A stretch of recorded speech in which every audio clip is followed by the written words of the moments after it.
It's Coach Jackson, and this is another episode of Client Success Stories. I've got another introduction into the Action Jackson Fitness Hall of Fame. His name is Jeff, and Jeff is here because he lost 24 pounds, 13% body fat. He lost over 40 pounds of fat in total.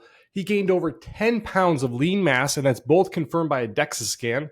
He lost 3 pounds of visceral fat, and he's in one of DEXA's all-time best rankings. Jeff, welcome to the program. Hey, Coach. How you doing? Why don't you introduce yourself? Tell people who you are. Great. Yeah, my name's Jeff. My last name's Riendeau, which is always, hard for some people to pronounce when they see the name there. But I'm 50 years old. I'm a UPS driver. So, it's a lot of hours. I just recently had my wedding celebration as I went through this program. So there were some obstacles with that, wedding cake, alcohol. I've got two boys, a 21-year-old and an 18-year-old. My wife joined the fitness journey with me, but that's pretty much who I am. Fantastic. So whenever I see your name, I'm always like, Riendeau is for some reason what I think in my head, and I'm always trying to correct myself there. So I appreciate the pronunciation. Now, obviously, you've made an incredible transformation. The numbers are insane. One of DEXA's best, all the things. And you're certainly even one of Action Jackson Fitness's best. If you look at all of our Hall of Fame clients, I mean, you are absolutely right up there at the very top of the spear. So you've achieved incredible things.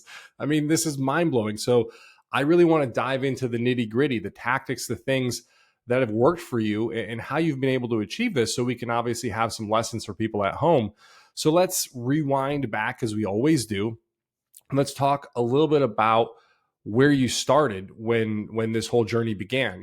Where were you at? I know for you, you had some issues with your A1C, stuff like that. Talk to us about where you were at prior to all the great success that you had. Yeah. So, a few years ago, I had ballooned up to about 305 pounds.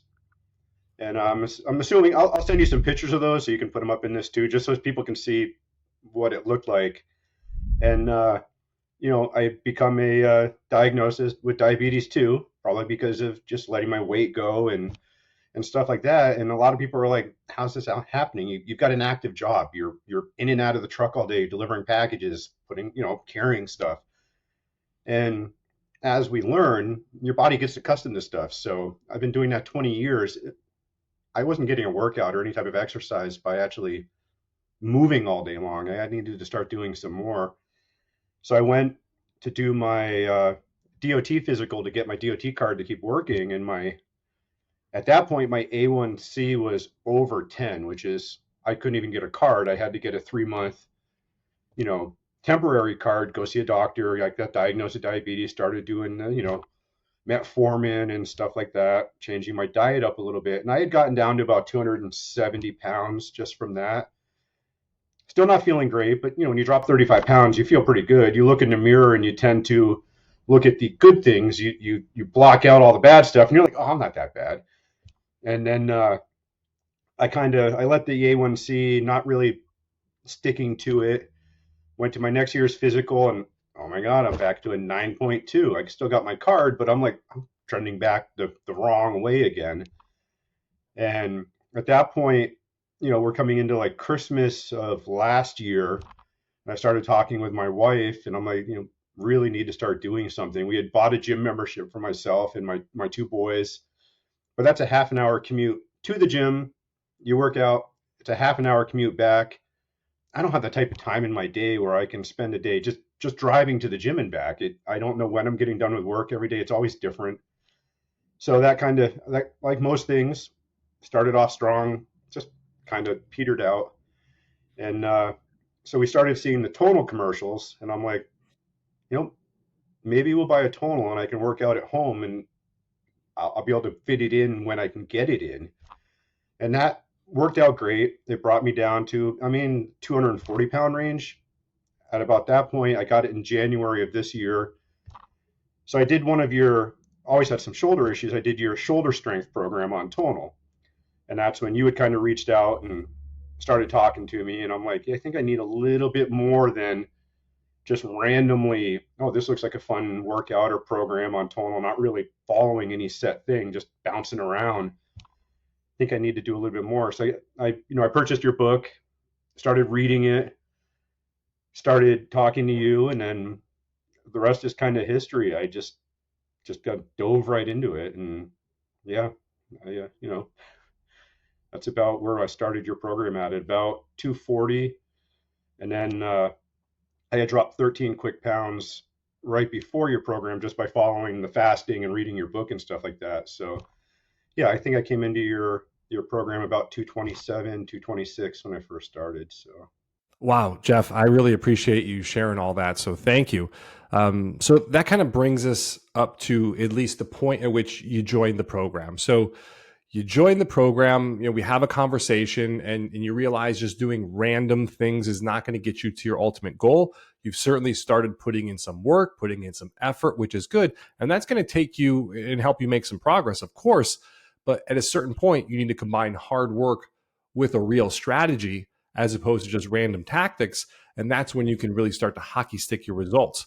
So you joined the program. What were those first few weeks like? Because this can be difficult for a lot of people. They jump in, they're trying to completely change their life, their habits, mindset, more difficult workouts. Typically, they're changing their eating habits. I mean, it's a lot of stuff, and you've embraced it completely. So, how did you manage to do that, especially in those first early weeks? well, to be completely honest with you, my first 2 weeks, I thought I'd made a mistake.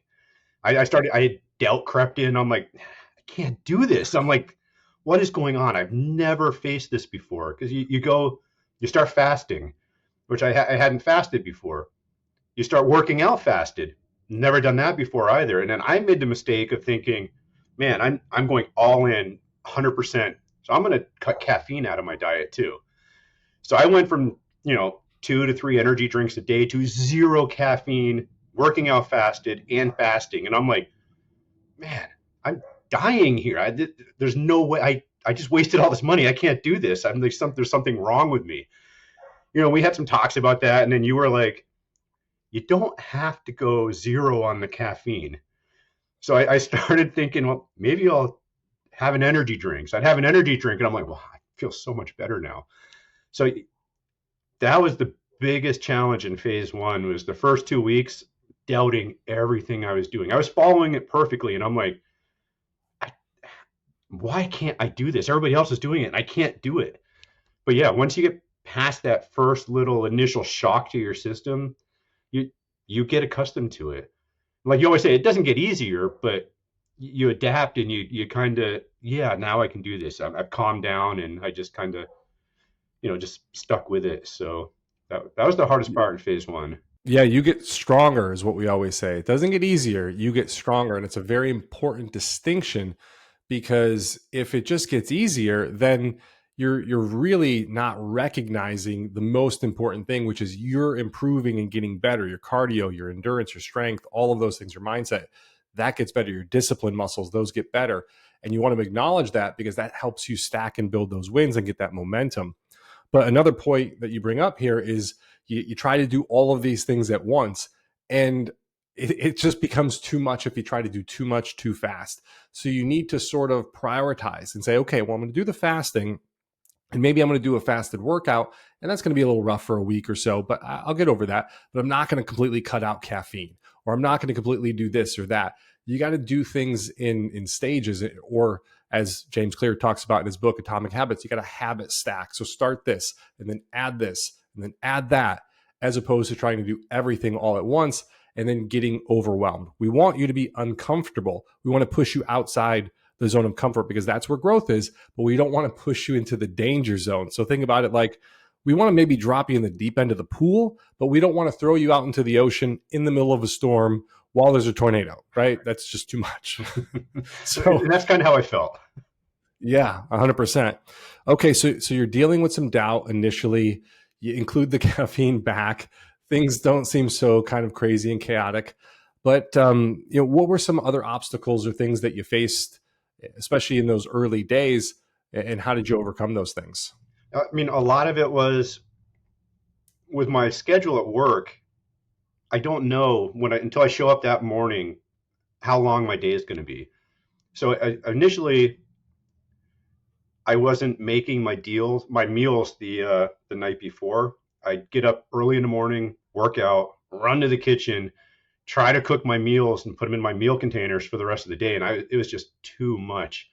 So when I shifted to doing it the night before, so I could just get up in the morning, work out, take my shower, get my uniform on, drive to work, it changed a lot of things. The stress level just went down, and I think that helped out a lot. And I had a lot of support here from my wife and my kids and stuff like that. They understood what I was doing, so that helped out quite a bit too. So Yeah, I'm sure the audience has heard this before, but I say it all the time. I'll repeat it again because I think repetition is important. My baseball coach, when I was 13 years old, he always used to say that the will to win is not nearly as important as the will to prepare to win. And it's preparation that is the absolute key.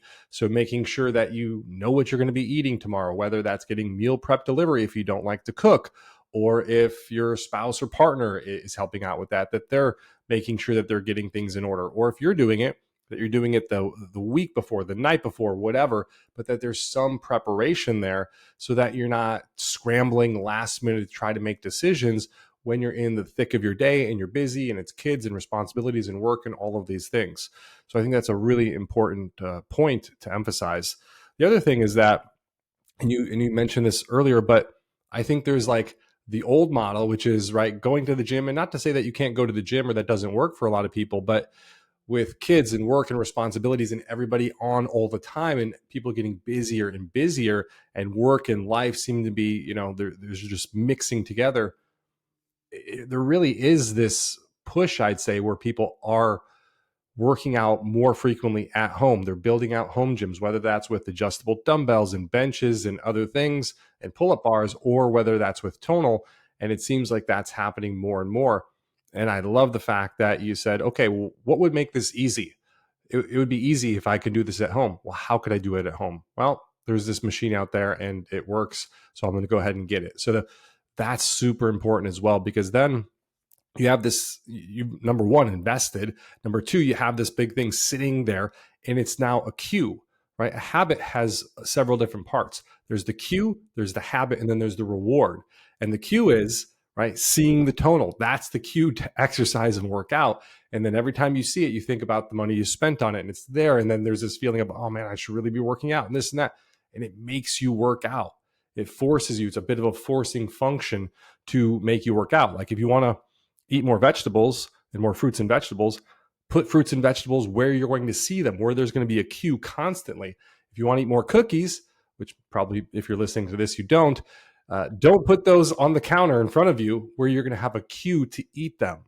So it's just really setting your environment up and making it easy for you to win. And another thing James Clear says, I go back to this book all the time because it's so great, but he said this in an interview later. He said, I wish I would have emphasized more that people who seem like they're very disciplined and have a ton of willpower and really succeed at the highest levels, it's not that they're better. It's that they set their environment up for success. And you also mentioned, having spousal support. And I think that's so important. So why don't you touch on that for just a minute? How was that helpful for you going through this journey? And were there conversations or things that you had to have with your partner to make sure that you're both on the same page? yeah, I think the big one was buying the tonal initially. That's a pretty big financial commitment you're making because it's expensive and you have a monthly subscription. So it was like we had the talks, are we going to use it? Or is it just going to be, a mirror up on the wall that we look at every time we walk by? So we had that talk. And then I started talking to you, and I was getting some success, but I wasn't having enough success where I was happy. And I started talking with you. So then I had to have the talk with my wife again about there's another initial cost that we have to talk about. And a lot of it is how much is my personal health worth to me? Not so much her, because she's fully invested in my health. She wants me around for a long time, but it had to be, what's it worth to me? Am I going to spend our money on this? And am I going to put the effort in to do the best I can in this program? So we had those talks, and I had little doubt that I was going to put the effort in, but I just needed to make sure that I was comfortable that she was comfortable with me spending the money to do this. So that was a lot of talks on that. But she's always great. What do you need? We started looking at the diet. She's does the grocery shopping, so she'd make sure she was buying stuff that would work with the diet, and a lot of broccoli, a lot of chicken, some almonds and stuff like that. But yeah, she's been great that way. Let's dive into this just a little bit more because it's an important thing, and it's not something I've really explored with a lot of other people before. Either it just hasn't come up in conversation, or it's just not something we've talked about. But how did you make that initial decision to say, I need to invest, or I need to at least find additional help? Was it that you were just like not seeing success? Was it that you were bored? Was it that you felt like you didn't know what you were doing? Like, how did you come to make that initial decision, and then actually executing on that instead of saying, nah, you know what, I'm going to do it myself, which is what a lot of people do, and then they just sort of struggle and spin their wheels. So it's almost kind of funny. I hate my picture being taken, and a lot of that was because I didn't look good in photos, and I happened to have one recently prior to really getting into the tonal taken, and I looked at it and I was embarrassed, and it was embarrassing, and I started thinking, man, I don't want to be that dad where, and they don't, but my kids are like, Dad, you need to do something. So I was starting to get those feelings where maybe they were thinking that, even though they probably weren't. It was just starting to creep into my mindset. And then it was just my A1C being a diabetic. I'm like, I really need some help nutritionally on this because it's just too much. I can't think of how to do this diet wise and working out, controlling my A1C and all this kind of stuff. So I really needed some help on that. I appreciate you sharing that and acknowledging that and having the self-awareness, and I would say the lack of ego to ask for help and raise your hand and say, hey, I think I need some help here, and I really need something. Being an athlete growing up, I've never had an ego about asking for help. And I feel so fortunate that I had that experience when I was younger, because when you're younger, you're getting coaching all the time, all the way through from being 5 years old, where my dad, was coaching me in baseball, to being 18, 19, 20, 21, playing college baseball and getting coaching then. I had coaches my entire life. So it wasn't foreign to me to say, hey, can I have some help? How do I get better at this? And to get feedback like that. So I just want to acknowledge you there. I think that's really important. And a lot of people don't do that, or they think, I'll figure it out because I used to be an athlete, or because I'll do the reading and I'll do the research, or I'm a smart person, so I can figure it out. And it's like, yeah, you are a smart person. You probably could, but are you going to actually dedicate the time to not just executing, but also trying to do the planning and the strategy and the figuring things out as well? And it's like, probably not. I mean, that's why I hire a lot of business coaches, and I'm constantly allocating tens of thousands of dollars each year to doing that so I can continue to grow my business, because I don't have it all figured out. And there's plenty of people out there who've thought more in depth about this. And it's like, I might as well leverage them. I'm going through a content creation course right now because I've always wanted to. It's been one of the things on my business list is I need to be a little bit better with content creation. I've done lots of random tactics, but I've never really had a great strategy. So therefore, while I have like 10,000 Instagram followers right now, given how much content I post, I could probably do a lot better if I had a really good strategy.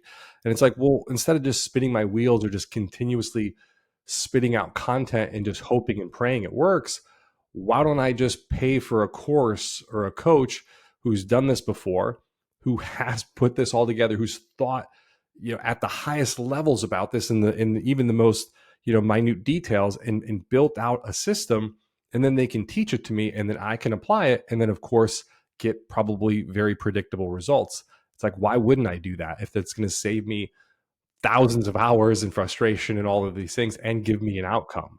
So again, I just want to commend you for that. Now, when it came time to then getting the tonal and then saying, well, I'm going to actually invest in coaching and go further, and having that conversation with your wife, how did you prioritize that? And the only reason I ask is because I've had a number of people that I've spoken with, and their spouse or partner tells them, nope, you're not doing that. And it really breaks my heart. I've had women I've talked to who've literally sent me photos of like their husband's car collection and been like, this is his car collection and I can't get the coaching and the help that I need. And on the flip side, I've had, guys who've talked to me about whether it's their wife purse collection or something else and then said, I can't get the help and the coaching I need. And I mean, it's baffling to me because at least where me and my wife are, we support each other in our goals. And if she says this is really important to me, she has a trainer. I mean, it sounds crazy, but she pays a trainer, and I'm all for it because she's like, "Well, are you going to train me?" And I'm like, "Well, no, no, I don't think that would be wise." So it's like she pays somebody to train her and come to our home gym and take her through the workouts and make sure she's doing things properly and all of that. And that's fantastic. And I support her in doing that. So how did you have that conversation and get that support to make sure that you could prioritize your health? I think a lot of it is I married someone great, and and I have to give her credit because it's never really been a question with her when it comes to something like on a health type thing. Because anything you read, anything you watch, the number one investment you can make is in your own personal health. I mean, you can spend all this money on all this other stuff, but if you don't take care of yourself, you're probably not going to always enjoy that kind of stuff. There's going to be times where you can't enjoy it. And I was trending the wrong way with my A1C and my diabetes and my weight and all this kind of stuff. I mean, I was living on ibuprofen because I was sore all the time, just joint soreness. A lot of that had to do with, my A1C, my sugar levels being way too high and out of control. So yeah, I mean, maybe I was just really lucky in having her 100% support on this. And then on the flip side, I mean, she's now going through the program too because we enjoyed this program so much. So I've supported her in coming into this too. So we're both on this journey together, which has made it so much easier. Yeah. And she's crushing it, by the way, and doing very well. And I like to tease you, obviously, that she's doing better than you, but she is doing exceptional as well. And I think that's in large part because she has your support as well, right? So you're supporting each other, pushing each other up. And that's just a really beautiful thing. And it warms my heart to think about you two in that way because I think it's something that again, I've experienced the opposite of that so many times with people where their partners aren't supporting them. Or sometimes even somebody will join and their partner will actively sabotage them. And that's the worst. There's nothing worse than that. Yeah, I shared this before, but I had a client whose wife would say, "You're not going to have ice cream with your daughter? Like, what kind of dad are you?" And it's like, whoa, like I can't even believe, this guy's trying to be healthy, trying to be fit, trying to lose weight so he can be around for longer. And that's what you're going to say? Holy cow. So it's awesome that you two are supporting each other like that. So I do have Um, one thing I can add to that about the whole you're not going to have ice cream type thing with your daughter. So on our wedding, I was like, I don't want alcohol in my toast glass. And she's like, "Come on, it's our wedding." And I said, "Right, it's our wedding. It's both of our weddings. I don't want alcohol in my toast glass." So she was like, "All right, fine. You can have some kind of sparkling cider or sparkling water that looks like alcohol." But yeah, that was the one time where it was her being like, "Come on, you can have alcohol in your toast glass." And I was like, "No, I can't." So it makes sense. And look, the goal is not obviously to give up every little indulgence ever across the world, but you're somebody who's really gone completely in the other direction, and you've really embraced this as an entire lifestyle. Certainly, we have other clients who will indulge more.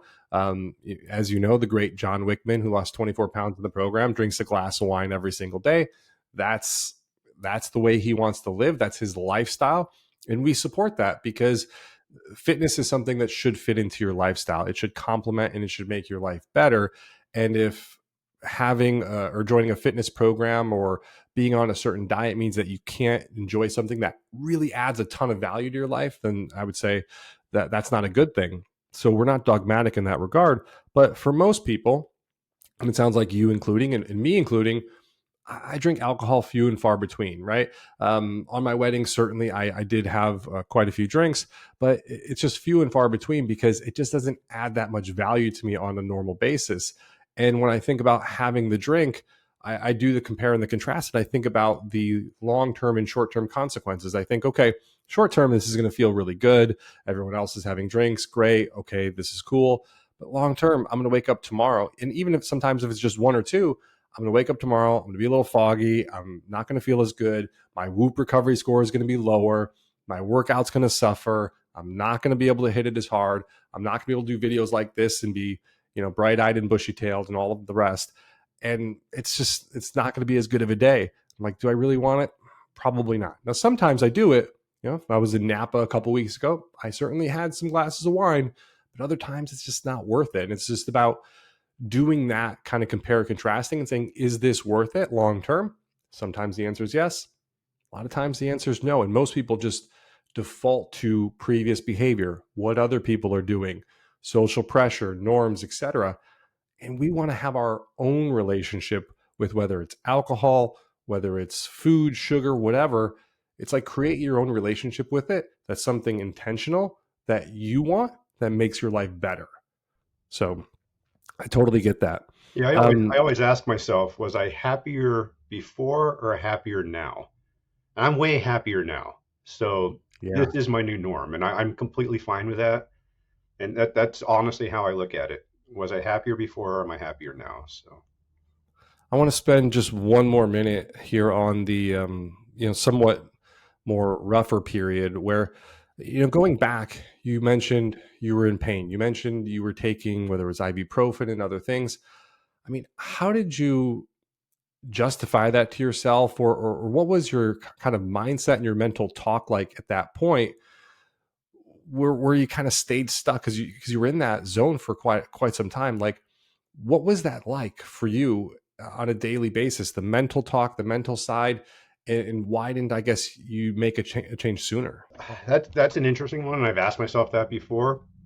But with my personality, yeah, I was in pain, and but I'm like, I'm just gonna deal with it. I'm gonna push through the pain. I'm gonna keep doing it. This is what I'm doing, and I'm not gonna let the pain bother me. I'm just gonna keep going. And I was eating ibuprofen like candy, and it was just so I could walk without a limp, trying to get through my daily, routine of just delivering packages for UPS. It was literally I'd take 4 ibuprofen in the morning, around 2 or 3 o'clock in the afternoon. It's time for four more, just because my ankle hurts or my knee hurts, my shoulder hurts, just to get through my day. And it was, I think a lot of it was just being silly and being like, I'm a man. I'm gonna deal with this. I'm gonna push through it, and I'm gonna get this done. And it wasn't a smart way to do it by any means at all. So Yeah, it breaks my heart to hear that, honestly, because it makes me think of my mom and all the medications and all the stuff that she was on for so long.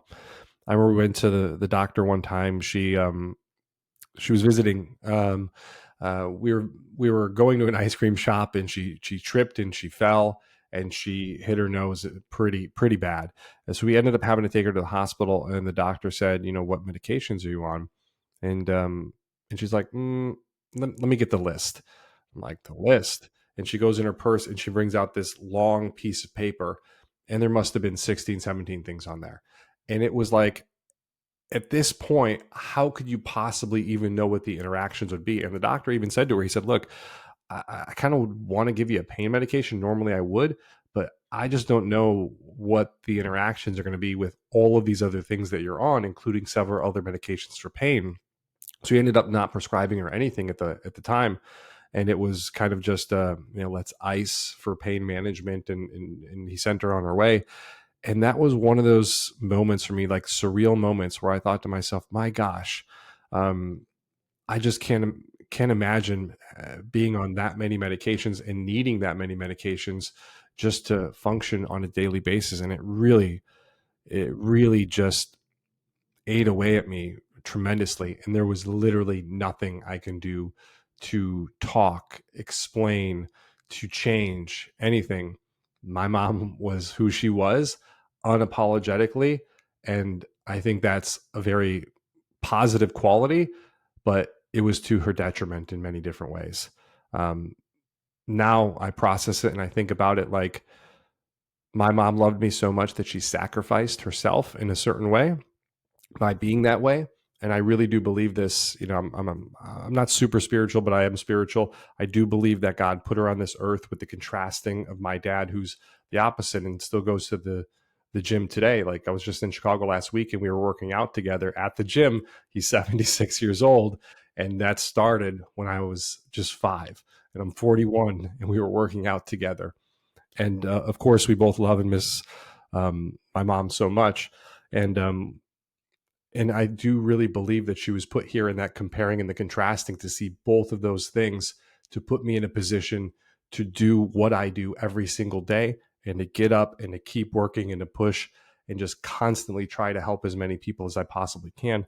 And it sounds cliche and it sounds like one of those things that people just, throw out there, but it's true. And obviously, working with you directly, I'm sure you see this, but I really do mean it when I say I want to help as many people as I possibly can, because I don't want anybody to have to go through what my mom had to go through. And I think the only way I'd have that fire is if I went through that experience with her so directly and close and personally. So that's that's at least how I explain it to myself. Now, let's talk a little bit about some more positive and brighter things. Jeff, you've embraced this 110%. Obviously you're an extreme guy, which I appreciate and I love because I'm an extreme guy in many ways as well. But you've really taken this to another level and I love it. But how did you make that mental shift? Was it overnight? Was it something very immediate? I know obviously the first couple of weeks were rough and you had some doubts, but like, how did that mental shift happen to go from where you were previously to now you're buying fitness equipment to have fun with and you enjoy this and you're like one of the leaders in our community and people look at you as the example and people are like, wow, look at this guy, he's doing it all right. And you're such an inspiration to so many people. How did that happen? Like, what was that mental shift like? It's funny because my wife Perrin gets a little annoyed by it sometimes too, but it was overnight, just like that. I'm like, you know what? I'm going to do this. I'm going to go 100%. That's it. And I just made that decision that I'm going to do this. And I know we're trying to stay positive, but a lot of this came into, like with your mom, my dad was 49 when he had a heart attack and he passed away at 49. My mom passed away in her early 50s. So I don't have my parents anymore. So a lot of that shift fell back on me thinking about how I felt about that and putting myself in my kid's shoes because I was approaching my dad's age. And I'm like, he had a heart attack at 49 and he wasn't an unhealthy guy. He just had a high stress life and that played into it. But I'm like, I kind of want to be here watching my kids, grow up and get older. And that played a lot into this mind shift. And I'm like, it's literally, I talked to you and we had our first initial call. And I came off that call and I looked at Perrin and I said, I'm going to do this. I'm 100% going to do this. And you know what? I want to be one of the best ones that's ever gone through his program. I had that was my mindset from day one is that if you said to try it, I'm going to 100% trust you, put my faith there and just do it. And after a while, it just becomes routine. And, I wish there was some magical thing that I could say that helped with this mindset, but it was just that I want to do this. I'm going to do this. And that's just how it's going to be from here on out. So I wish I could offer some other advice for people on that, but it was just instantly knowing that this is what I wanted to do. I think that's fantastic advice, Jeff, because what you did there was you kind of shed a little bit of light on a couple of different things. The first thing is that I think for a lot of people, including myself, obviously you, we can sometimes take years to make a commitment and a decision to do something where it's like, I know I need to do that.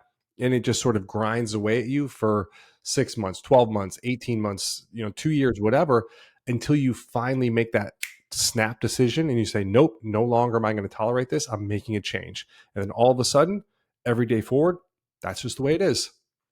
My dad smoked for many, many years. And then all of a sudden, his health became a factor and he just quit on a dime. And that was it. It was just, that's it, over. And another thing that you shed light on there was how we can take something that's been negative or something that's not good in our life or not positive, and we can flip it into the positive. And a lot of high performers, a lot of very successful, whether it's athletes, entrepreneurs, or other people, are driven by more so the dark side than the light energy. And it's often whether it's Michael Jordan in The Last Dance, Kobe Bryant, Tom Brady, they're always looking for the dark energy to really drive them and rile them up, because that often pushes people and gives them a lot more fuel than going for the positive stuff or the good things. People will drive harder and push further to do things oftentimes for others, but also because they're trying to avoid some sort of fate than to get to something. And I think it's important to have both the carrot and the stick. I think if you only drive yourself on that dark energy, I think eventually you're going to burn out. But I think that's why having both is so important. And similar to you, my dad lost both his parents pretty young. His dad died, I think, at 49 as well, of a heart attack. And that was what caused my dad to get so healthy. Doesn't drink alcohol, doesn't smoke cigarettes anymore, works out 5 days a week. He used to run around our park constantly when I was a kid. And he did that mostly because he saw what happened to his dad and he didn't want that same fate.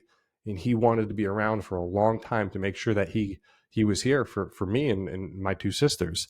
So that I think that's a really important point that you made. And I think it's a great answer because it's honest, it's authentic, and it's true. And I think people can absolutely apply that to their own lives, right? When they notice and they're feeling themselves not making a decision, it's making that commitment and saying, I'm going to do this and go all in. Now, we talked about that. You want to still habit stack, of course. You want to make sure that you're doing things and setting yourself up for success, getting your environment right, all of that stuff. But it's making the decision that from this day forward, it's happening. One of our other clients named JJ, I'm not sure if you know JJ, but he went through the program, did very well. And I remember when he did his interview, he said that it was 9 p.m. on the first day of the program, and he hadn't done anything, including his workout yet. And his wife came in and she said to him, "Hey, didn't you start the program today? Like, aren't you going to do your workout?" He's like, "Oh, it was a busy day at work. Not a big deal. I could just do it tomorrow." She was like, "Didn't you spend like a decent amount of money on that?" It's like, "Well, yeah, but it's just a busy day."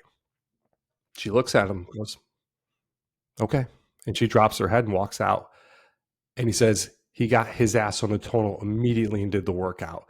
And it was driving from that more dark energy of like, I don't want to let somebody down, but also I don't want to be this person, right? I'm trying to get to somebody else. And that drove him to start. And that was the moment he made the commitment. And then he said, I worked out that night at 9 p.m. I worked out the next morning at 5 a.m. He's like, and I never stopped. And that's how fast sometimes it can happen once you decide and once you make the commitment. But people will spend years sometimes, flip-flopping, half in, half out before they make that commitment. So thank you for sharing that. Obviously, we've been talking for a while and there's so much to get through.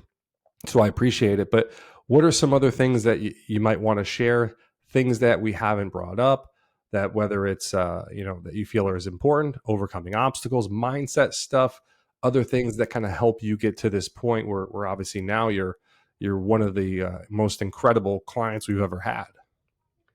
I think a lot of it was once I joined the Facebook group, the community, because I came in at, I think, obviously I don't know what was going on before, but I feel it was like the golden age of Action Jackson Fitness, because I came in and there was a bunch of guys in there that had the same type of mindset that I had. And we had a great camaraderie where we were competing against each other, but we weren't competing against each other. And it wasn't like, because everybody's got different strength levels and stuff like that. So I'd see them post their numbers and I'd be like, man, they're stronger than me. I can't get there. But you know what?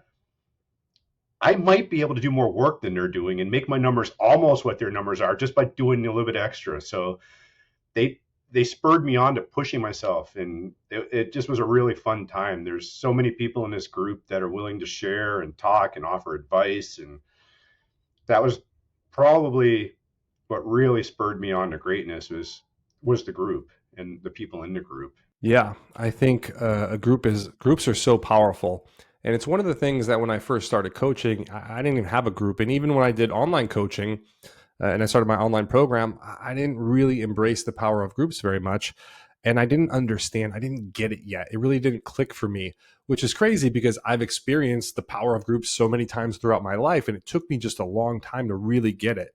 And going back in my own life, and I'm sure I told you this story previously, but when I joined Diacati in San Francisco, I didn't even know being a personal trainer existed, at least running your own business. I had seen personal trainers at whether it was LA Fitness or 24 Hour or whatever, and they make 15 bucks an hour. And usually people who go to the gym regularly and are in very good shape think these people don't know what they're talking about or doing. And they're usually not the most in shape people. And it's not a lot of money that they're making. And they just don't garner the type of respect that I think other trainers and stuff do. So I thought to myself, well, that's not a possible career. I can't do that. So I joined this gym, and all of a sudden I meet all of these trainers who are running their own businesses. So they're independent personal trainers. I didn't even know that was a thing because I'd never been to a gym like that before. And they're running their own businesses, working with 10, 15, 20 clients, how whatever it might be. They're charging anywhere between 100 and 200 bucks an hour. And I'm just like, oh, this is crazy. I've never heard or seen anything like this, and I never would have even known that position existed if it wasn't for joining that group and getting in that gym around those people. And then on top of it, I didn't know how to sell. I didn't know how to assess people. I didn't know how to create workout programs for people. I certainly didn't know how to coach or even explain how to do exercises. And I learned all of that from all of those people around me. I would just go up to somebody and I'd be like, hey, I hear you're one of the best trainers here. Your intake process is really, I see you doing it with the client. Man, that looks awesome. Can you explain to me what you're doing there? And people are just so happy to help. And they're just like, yeah, absolutely. I'll tell you exactly what I'm doing. And I do the same thing now for people as well, but it was unbelievable because it was so helpful and it helped me move forward so quickly. Number one, finding a new career, but number two, just to level up so fast. And also, what you mentioned, which is a little bit of friendly competition. And I think competition is great. And I think people, they kind of take a negative view on it like, oh, if I compare myself, I'm going to compare myself and then think, well, I stink because so and so's better. And you didn't do that. You used comparison as a benefit, as a booster for you, as something to push you.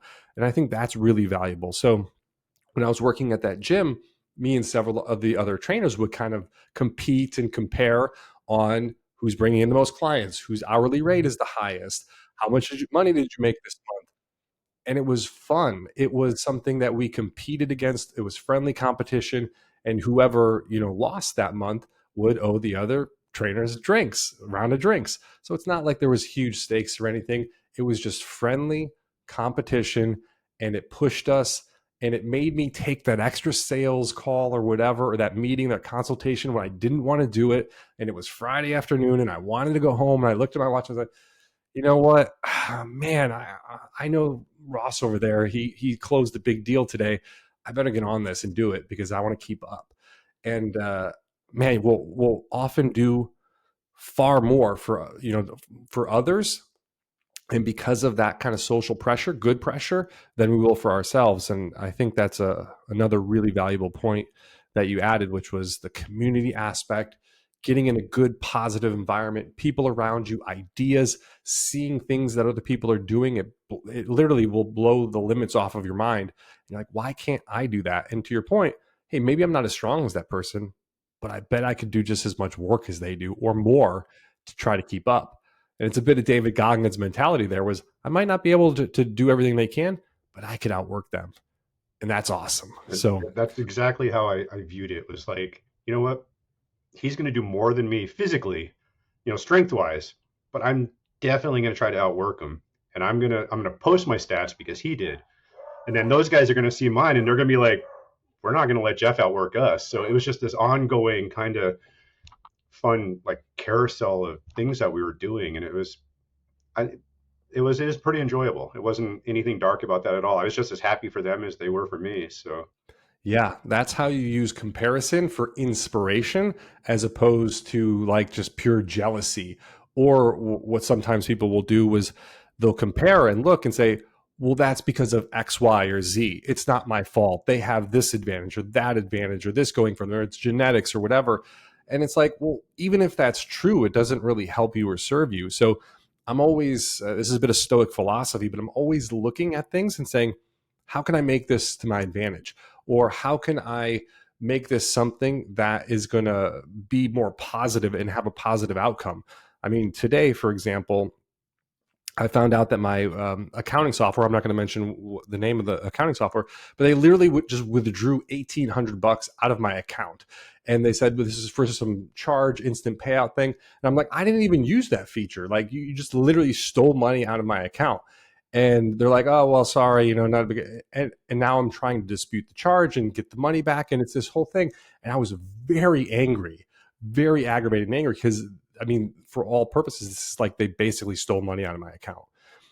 And I was so angry for like 5 minutes. And then I thought to myself, okay, Jackson, right? Always use your name first because it like kind of captures your prefrontal cortex. I'm like, Jackson, it's $1,800. Number one, you're probably going to get it back. You're going to dispute the charge. You're going to go through the process. You're going to do the stuff. You're probably going to get it back. But if you don't, it's $1,800. And here's the beauty of this. It's not going to bankrupt you. It's not going to put you in the poorhouse. You're not going to be on the street and you're still going to be able to feed yourself in all of these things.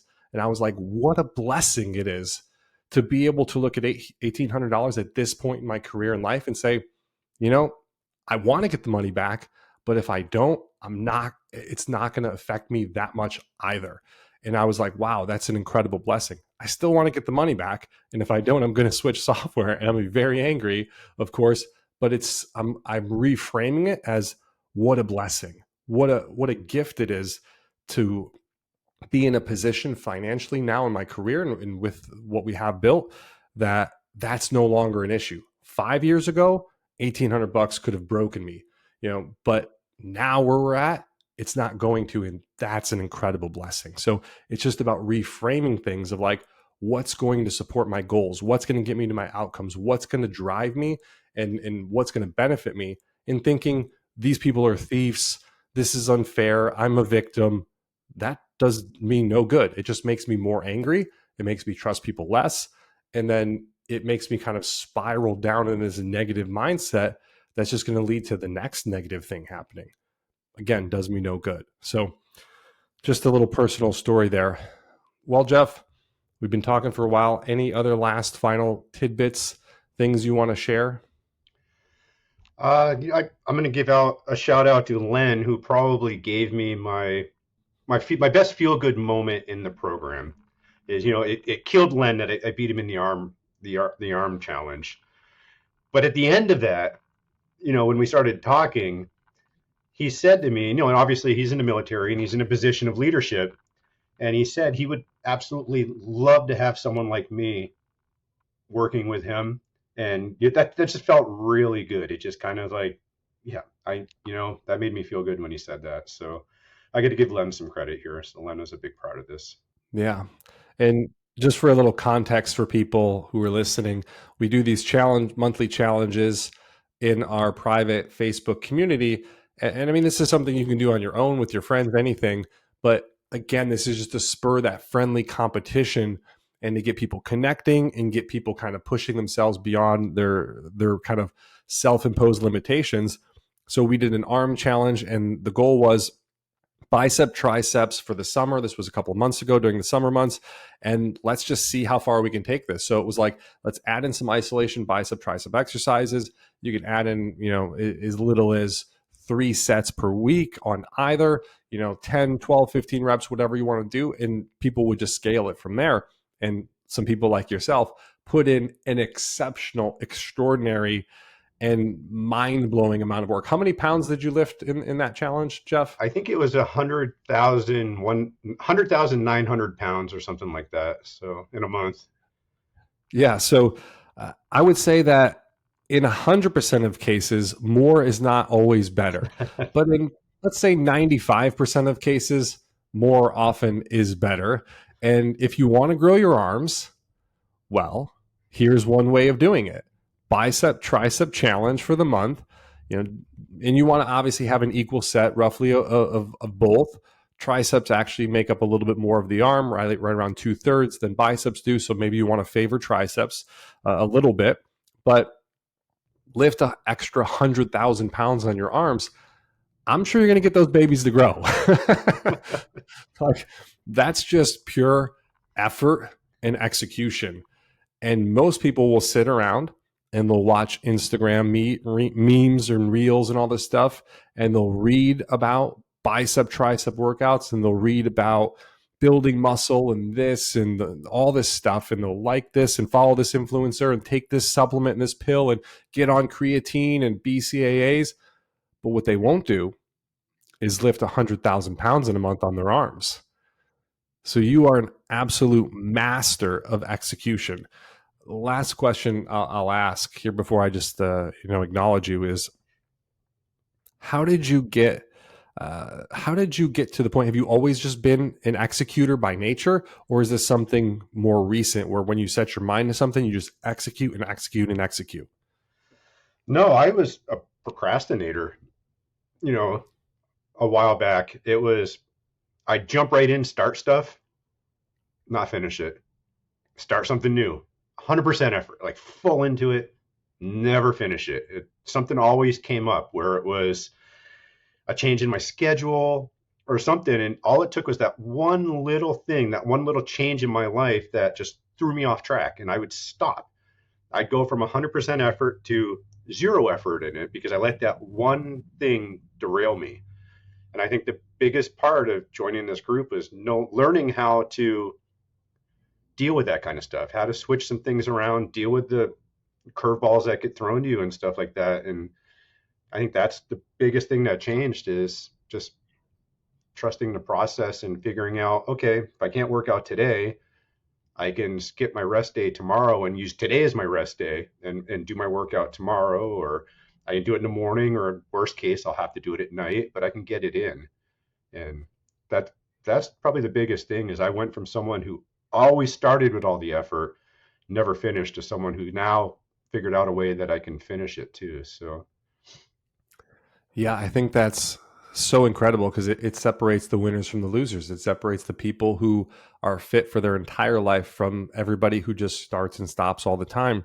And we have a couple different mottos and things we like to say in the program. We like to talk about progress, not perfection, operating in the gray area.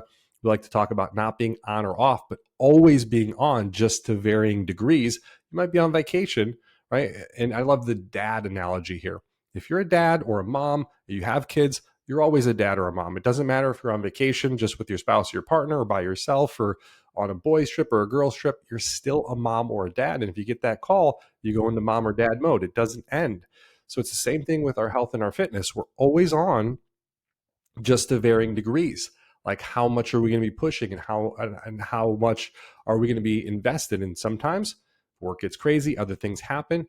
We need to change things around. Maybe that day you can't get your workout in. I have a Christmas party for my wife's work today. Well, I had to squeeze in my workout earlier, and the workout had to be a little shorter because I also had to jump on this interview with you. Wasn't perfect, wasn't what I wanted it to be exactly, but I still got it in. I still did it, and I made it happen. And that's really one of the biggest changes and shifts people need to make, is going from all in or all out to operating in this gray area, overcoming obstacles, recognizing and realizing that life is going to just keep throwing things at you. I talked about that, the money that was just taken out of my account. That was just a problem that hit me. I didn't do anything. Life will just come at you and throw you problems from time to time, whether you like it or you don't. And it's just the reality. So accepting that, we have to learn to overcome those obstacles time and time again. And the more you learn how to do it, and it's a lot of mental mindset stuff, it's a lot of mindset. And if you can do it, you can do it again and again and again. and it will get easier over time because you will constantly get better at navigating it. I said it for 5 minutes. I was really angry about that transaction for 5 minutes. Now, again, 5 years ago, other times that might have thrown me off for a day, 2 days, hell, maybe even a week. But I've gotten really good that it only lasted 5 minutes that I was very angry for. I kind of, I yell, let out a huge yell and screamed. I went downstairs. I did my workout, which helped tremendously because it changed my physiology. And once I work out, I think I could really accomplish anything. I got my mindset right. I listened to some Les Brown, some Eric Thomas, some real positive, more motivational stuff about like getting over hard obstacles and hard times. And I was like, okay, this is a small little obstacle. I can do this. Leverage some of my Stoic philosophy stuff. And it was like, okay, I'm good. Now I got it out. Now I move on, and now I'm gonna handle it. So I think that's a really important point. And for a lot of people, what they'll do is they try to do it on their own. I'm going to try harder this time. That almost never works. What they need to do is what you talked about: environmental support and spousal support at home with kids and spouse and environment, getting that right, getting alignment there. Then investing in a coach or programming, putting something on the line, then adding in social contracts, adding in some competitive spirit with the community or people around you. Once you stack all of these things, what you do is you create forcing functions, and you kind of put your back up against the wall where it's like, I kind of have to go forward now. I have to do this. And that's where people go wrong. They just think that they're just magically going to find the willpower or the discipline overnight. They're just going to do it on their own and it's going to happen. It's like, it just almost never works out that way. When I wanted to do something in fitness, I quit my consulting job and I moved to San Francisco, and I'm living there and I'm trying to get clients, and it's not working. I spend a year literally just goofing around, doing a lot of nothing, trying to start my business. And then all of a sudden my roommate moves out. I have $4,500 in rent and due at the end of the month. I have $2,000 in my account. I had to sleep on a friend's couch and Airbnb my apartment for a week in order to pay my rent. Now, luckily, I lived in a place where there's a high demand for rentals at the time, so I was able to get a month's, at least I was able to cover the rent in just a week of Airbnb my place. But guess what I did that week? I got my first and my second clients in a week because my butt was on the line, and I was like, crap, I got to sleep on a couch for a week. This is horrible. I got to figure out a way of making some money. And I didn't know if I wanted to be a trainer or do that as a job or career forever, but I was like, I just got to get started. I have to get a client. And I got started. I got my first client, it led to my second client, and it just built from there. So, Jeff, again, I just want to acknowledge you and thank you. I like to tease you and have some fun, but you are really one of my most incredible favorite individuals. I can't tell you how much I appreciate you because you're an embodiment of everything that we teach in the program. You've executed at the highest level, and I appreciate you so much, my friend. You're an example to others. You're a leader in the community. People respect you, and you've just done so well, and you've completely transformed your life. And you're such an example, not just to your family and your friends, but to so many people in our community and so many people who are listening and watching to this right now. So thank you, my friend. Thank you so much.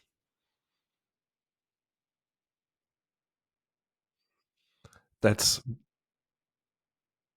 That's incredibly kind, but remember, I didn't lift the weights for you. I didn't eat the food. I didn't read the books. I didn't join the group coaching calls for you. I provided the support, sure, right? Like, Yoda kind of is like the guide or whatever. Like, I provide some guidance, but you have to do it, and not everybody does. So it means a lot to me. So thank you so much again. So I'm hoping people understand that when they're talking to you, that there's a hidden value in this program. It's not just you're gonna give us a preset workout, this much protein, this much carbs, this much fat. Make sure you're getting these calories in, because pretty much anyone can do that for us. The value in this program, where you get your money's worth, is when you join the community. You have all your videos you're doing on technique, your mindsets, your different types of foods that we can do like that. if anyone's watching this and you're on the fence of joining because you're like, man, I can open up a book or go to YouTube and they'll tell me what to lift.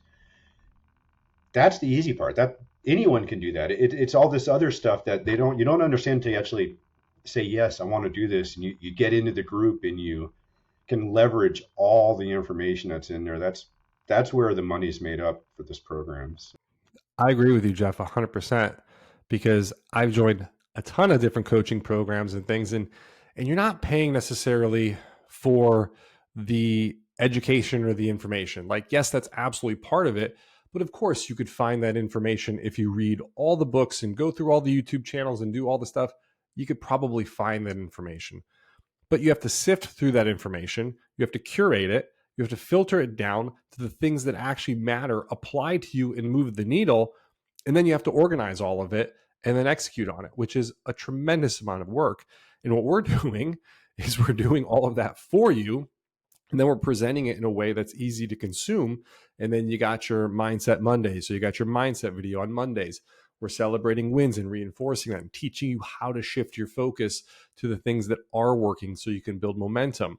We're doing education segments, whether it's on cardiovascular training and how to integrate it, or other things, or rep tempos, etc.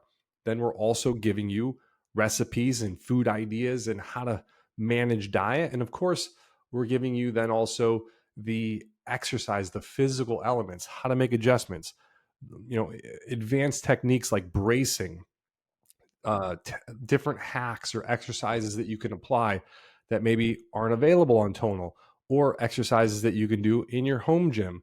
So that's where the value is, which is filtering down the information, right? How it applies to you, curating it, and then organizing it for you. And then, of course, as we mentioned, there's the investment. Those who pay tend to pay attention. When you pay for something, you listen a lot more, and you're probably going to execute. So it puts a little bit of financial responsibility on the line. And then to your point, the community and having all of that camaraderie, the accountability, the support, getting your questions answered from the coaching staff, that tight feedback loop, getting feedback on your exercise form or other stuff. When you throw all of it together, that's really where the value is. It's not just the information, it's all the other stuff, because all the other stuff is what forces you again to take action. And you have to find ways that are going to force you to move forward, because you're probably not going to do it on your own. Because if you would have done it by now. So I appreciate you mentioning that. Thank you. And we'll kind of end it there, unless you have anything yeah, else that you want to share. the dogs are getting nuts right now, so you can probably hear them The barking. dogs are getting there.